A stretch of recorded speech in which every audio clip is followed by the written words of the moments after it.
Hello दोस्तों, आज की मेरी स्टोरी है ब्लडी मेरी। अगर स्टोरी पसंद आए तो लाइक और सब्सक्राइब करना। इंग्लैंड की राजगद्दी साल 1509 से 1547 तक हेनरी के हाथों में हुआ करती थी। राजा हेनरी की कई पत्नियां और एलिजाबेथ व मैरी नाम की दो बच्चियां भी थीं। इनमें से मैरी राजा की पहली पत्नी की बेटी थी। राजा हेनरी मैरी को ज्यादा पसंद नहीं करते थे, इसलिए वह उसके साथ बुरा व्यवहार करते थे। मैरी नौकरों के साथ महल का काम करती थी। अगर मैरी कुछ कह भी थे तो राजा उसकी बात नहीं मानते थे। सन 1547 में जब राजा हेनरी की मौत हो गई, प्रजा की इच्छा अनुसार 16वीं शताब्दी के दौरान हेनरी की पहली बेटी मैरी को इंग्लैंड की राजगद्दी दे दी गई। वह इंग्लैंड की रानी बन गई। उस समय इंग्लैंड की हालत अच्छी नहीं थी। इंग्लैंड कैथोलिक और प्रोटेस्टेंट इन दो धर्मों के बीच में बटा हुआ था। उस समय दोनों धर्मों के बीच जंग छिड़ी हुई थी। रानी मैरी चाहती थी कि पूरे इंग्लैंड में सिर्फ एक ही धर्म हो, लेकिन लोगों ने उसकी बात मानने से इनकार कर दी। इससे नाराज होकर रानी ने उनकी बात न मानने वालों को मौत की सजा दे दी। ऐसे लोगों को जिंदा भी जला दिया।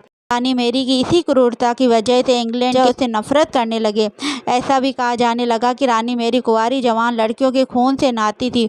उसका मानना था कि उनके खून से नहाने से वह ज़्यादा समय तक जवान रह सकती है।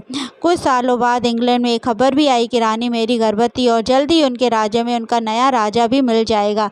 लेकिन उस समय रानी मैरी के साथ बहुत ही अजीब ही घटना हुई। उनके घर में किसी भी एक भूत आकर निवास करता था।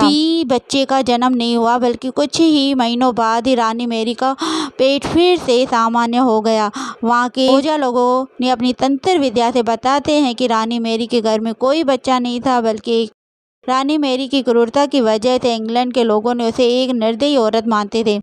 और कुछ समय बाद ही रानी मैरी की मृत्यु हो गई। उसके बाद मैरी की छोटी बहन एलिजाबेथ इंग्लैंड की गद्दी पे बैठी। वहीं जब उसकी घर में बच्चे की जगह एक भूत निवास होने लगा तो लोगों ने उसे शापित भी करार दिया और इसी वजह से उसे ब्लडी मैरी का नाम दिया।